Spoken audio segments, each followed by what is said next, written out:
Ashamaar kafuunee daawwattootaa fi hordoftoota EJM akkam jirtu nageenya rabbii guddaan bakkuma isin jirtanitti isinirraa haa jiraatu jecha daawwattootaa fi hordoftoota keenyaa kabajamoo EJM irraa oduu ganama kanaa qabannee isiniif dhiyaanneerra daawwattootaa fi hordoftoota keenyaa kabajamoo tamsaasni keenya idilee guyyaa guyyaan akka isin bargaa'uuf YouTube channel keenya subscribe godhadhaa jecha oduu kana isinitti himuudhaan hanga dhumaatti kan isin waliin turaan Tolchaa Huseen Maddaatiin hanga xumura oduu keenyaatti nu faana turaan affeerraa kenna. Yeroo baatii jaha caalle keessatti vaayirasiin koronaa yookaan COVID-19 jedhamu moggaafame addunyaa miila takkaan dhaabaa jira. Addunyaa miila takkaan dhaabuu qofa osoo hin taane lubbuu lammiilee hedduu kan galaafate yoo ta'u addunyaa kanarratti namoota miliyoona 7,193 ol ta'an immootu qabuu danda'eeti jira. Vaayirasiin kun hanga ammaa dawaa kan hin argatin yoo ta'u biyyoonni hedduun dawaa barbaacha hojiilee garaagaraa gama saayintistoota fayyaa isaaniitiin waan hedduu godhaa jiran. Haa ta'u garuu hanga ammaatti milkiin argame tokkollee hin jiru. Yaaliiwwan bobboonsaan hedduun gaggeeffamaniyyuu yaaliiwwan hunduu milkii barbaadamu argamsiisuu hin dandeenye. Talaalliiwwan kanaas hanga ammaa argamuu dhabuun immootu yaaddoo guddaa addunyaatti fe'ee jira. Dhibeen kun jalqaba gaafa eegalu biyyoota Awurooppaa, Eeshiyaa fi Ameerikaa ta'uu malee amma dhibeen kun Afrikaattis babal'atee jira.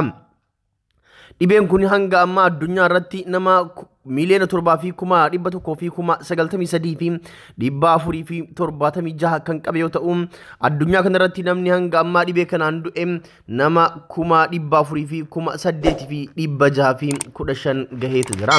Dhibee kanarraa namoonni dandamatan namoota miliyoona 3 walakkaa ol ta'uu gabaasni dhaabbata fayyaa addunyaa ni mul'isa. Dhibeen kun Afrikaatti akka malee babal'ataa kan jiru yoo ta'u Afrikaatti namoonni hedduun dhibee kanaan qabamaa jiru. Afrikaa keessatti namoota hedduutu dhibee kanaan qabame. Afrikaan akka malee dhibee kanaan hubamaa jiraachuus gabaasni fayyaa addunyaa ni mul'isa.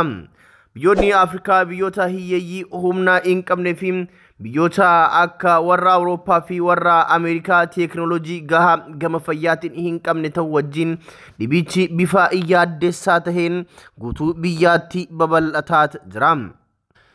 Biyyoota Afrikaa dhibee kanaan qabaman keessaa gaggabaabsinee kan isinitti himu yoo ta'e Aljeeriyaatti namni 10,000 ol dhibee kanaan yoo kan qabamu ta'u Angoolaatti namni 91 dhibee kanaan qabamee jira. Beeniin keessatti namni 261 dhibee kanaan kan qabe yoo ta'u Bostiwaanaa keessatti namni 40 dhibee kanaan qabamee jira. Burkina Fasootti namni 889 dhibee kanaan kan qabame yoo ta'u Burundii keessatti namni 83, Kaameroonitti namni 17,700, Kaape Vaadee keessatti namni 554, Central African Republic keessatti namni 1,634, Chad keessatti namni 837, akkasuma Kongo keessatti namni 683, Dimokiraatika Riippaabilika Kongo keessatti immoo namni 4,016, Jibuutii keessatti namni 4,207, Ijipti keessatti namni 34, Ikwaatooriyaal Giinii keessatti namni 1,300, Eertiraa keessatti namni 40,000, Itoophiyaatti namni 2,000 ol, Gaaboon keessatti namni 3,000 ol, Gaambiyaa keessatti namni 26, Gaanaa keessatti namni 9,000 ol, Giinii keessatti namni 4,100 ol, Giinii Biisaa keessatti namni 1,368, Ivory Coast keessatti immoo namni 3,700 ol, Keeniyaa keessatti nama 2,700 ol, Lesotho keessatti namni 4, Liberiyaa keessatti namni 359, Libiyaa keessatti namni 256, Madaagaskar keessatti namni 1,052, Malaawii keessatti namni 438, Maalii keessatti namni 1,500, Mooritaaniyaa keessatti namni 1,049, Mauritius keessatti immoo namni 337, Morocco keessatti namni 8,224, Mozambique keessatti namni 424, Namibia keessatti namni 29, Niger keessatti namni 973, Nigeria keessatti namni 12,000, Rwanda keessatti namni 439, akkasuma Senegaal keessatti namni 14 akkasuma Sierra keessatti namni 969 Somaaliyaatti namni 12 South Africaatti namni 48 South Sudan keessatti namni 11 Sudan keessatti namni 681 dhibee kanaan qabamanii jiru. akkasuma Tanzaaniyaatti namni 500 Togootti namni 495 Tunuuziyaatti namni 11 ol Ugaandaatti namni 600 ol Zaambiyaatti namni 1000 ol Zimbabweetti namni 282 biyyoota Afrikaa keessaa dhibee kanaan qabamuu danda'aniiti jiru.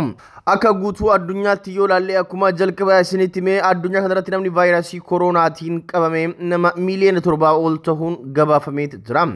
kanneen keessa Ameerikaatti miliyoona 2 oltu qabame, Biraaziliitti nama 700 fi 10,887 qabame, Raasiyaatti nama 400 fi 76 oltu qabame, Ispeenitti nama 200 fi 88 qabame, UK keessatti nama 200 fi 87 qabame, Indiyaatti nama 200 fi 65 qabame, Itaaliyaatti nama 200 fi 35 oltu qabame, Peru keessatti nama 100 fi 99 oltu qabame, Jarmanii keessatti nama 100 fi 86 oltu qabame, Iraan keessatti nama 100 fi 73 qabame, Turkiyaa keessatti nama 100 fi 71 oltu qabame, Faransaay keessatti nama 100 fi 54 oltu qabame, Chiilii keessatti nama 100 fi 38 oltu qabame, Meeksikoo keessatti nama 100 fi 20 oltu qabame, Saudi Arabiyaatti nama 105 oltu qabame, Pakistan keessatti nama 103 oltu qabame, Kanaadaa keessatti nama 96 oltu qabame, Chaayinaa keessatti nama 83 oltu qabame, Qatar keessatti nama 70 oltu qabame, Bangladesh keessatti nama 68 oltu qabame, Belgium keessatti nama 59 oltu qabame, South Africa keessatti nama 50 oltu qabame, Belarus keessatti nama 49 oltu qabame, akkasumas Sweden keessatti nama 45 oltu qabame, Ecuador keessatti nama 43 oltu qabame, Colombia keessatti nama 40 oltu qabame, United Arab Emirates keessatti nama 39 oltu qabame, Singapore keessatti nama 38 oltu qabame, Egypt keessatti akkuma jalqaba isinii gabaafne nama 35 oltu qabame, Portugal keessatti nama 34 oltu qabame, Kuwait keessatti nama 32 oltu qabame, Indoneesiyaatti nama 32 oltu qabame, Switzerland keessatti nama 30 oltu qabame, Ukraine keessatti nama 27 oltu qabame, Poland keessatti nama 27 oltu qabame, Ireland keessatti nama 25 oltu qabame, Argentina keessatti nama 23 oltu qabame, Philippines keessatti nama 22 oltu qabame, Afghanistan keessatti nama 20 oltu qabame, Romania keessatti nama 20 oltu qabamee jira. Daawwattoota fi hordoftoota keenya gabaasa guutuu addunyaa isinii dhiyeessuu waan hin dandeenyeef dhaabbata fayyaa addunyaa jala seenuudhaan weebsaayitii warraati irratti nama hagamtuu dhibee kanaan qabame, biyyoota kamitti dhibeen kun ol ka'aadha, biyyoota kamitti gadi laafaadha wanta jedhu odeeffannoo guutuu achirraa argachuu dandeettu. Hordoftoota fi daawwattoota keenya kabajamoo Rabbii dhibee kanarraa isin haa tiksu, lafa jirtanitti uf eeguu immoo hin dagatina. Gartuun hidhattoota haaraa Salvaakiriin aangorraa fonqolchuuf doorsise. Qondaalli tika biyyattii duraanii nama daldalaa Kaarpiyoon Wool gartuu hidhattoota haaraa hundeessuun bulchiinsa Salvaakir aangorraa akka fonqolchuu himan. Mootummaan Suudaan kibbaa garuu dhimma kanarratti yaada hin dhiyeessine. Kaarpiyoon Wool guyyaa qabamee otoo dhaddachaatti hin dhiyaatiin waggoota 2 fidhamee guyyaa warraaqsa jedhanii moggaase. Kaarpiyoon ji'a amajjii darbee pirezidaantii biyyattii Salvaakiriin dhiifamaan mana hidhaarraa gadhiifame. Suudaan kibbaatti wal waraansa waggoota 6 ture booda mootummaan waloo gartuu wal morkan gidduutti hundeeffamus tasgabbiin hin buune. Morkiin siyaasa biyyattii keessa ture hin furamne, akkasumas walitti bu'iinsi gosa Suudaan kibbaatti dabalee jira. Yeroo ammaa kana gareen fincilaana haaroftii uumamuudhaan Suudaan kibbaatti pirezidaantii Suudaan kibbaa kan ta'e Salvaakiriin aangoo irraa fonqolchuuf dhaadate, akkasuma aangoo irraa fonqolchuudhaafis wantoota isa barbaachisan hidhannoowwan isa barbaachisan gama guutuutti deemee jira. Kun immoo warra Suudaan kibbaatti yaaddoo guddaa ta'aa dhufee jira.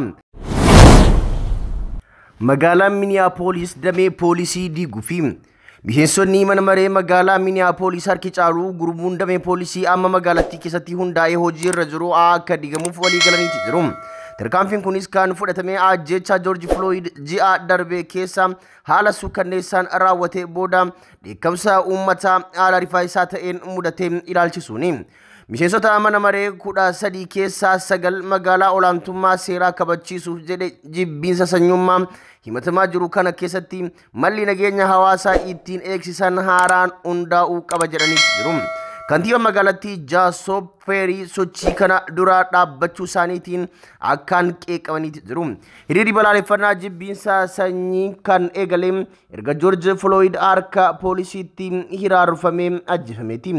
Torbeewwan darban keessa hiriirri kun hedduminaan gaggeeffamaa turullee kaleessa irraa eegalee garuu salphataa waan dhufeef tarkaanfiin waraanallee hir'isee jira. Poolisiin adiin gurraacha Afrikaa ganna 46 jilba isaatiin irra ejjetee osoo namni ilaalu addababaayitti ajjeese Derek Chauvin hojiirraa kaafamee jira. Yakka ajjechaatiinis himatamee jira. Waahilli poolisii achi turan 3 biroonis hojiirraa kaafamaniiru waan isa deeggaraniifis himanni irratti banamee jira. Miseensonni mana maree magaalaa Minneapolis erga poolisii duraanii diiganii haaraa hundeessuuf walii galanii booda yaada isaanii hawaasaaf dhiyeessanii jiru. Pireezidaantiin mana marichaa Liis Bender sirni bulchiinsa poolisii fi gurmuun poolisii amma jiru nageenyummaa hawaasa keenyaa eeguu waan hin dandeenyeef murtee kanarra geenyeerra jedhan. Ajjechaan poolisiidhaan bakkatti raawwatu dhaabbachuu qaba kan jedhan qondaalli kun ammarraa eegalee bajeta poolisii gara eegumsa hawaasaatti geeddaramuuf jira jedhaniiru gabaasni kan BBC'ti. Egaan daawwattoota fi hordoftoota keenyaa odeeffannoo ammaaf qabannee isiniif dhiyaannee kanuma odeeffannoo biraatiin yeroo biraan galitti deebinutti nagaan nuuf tura.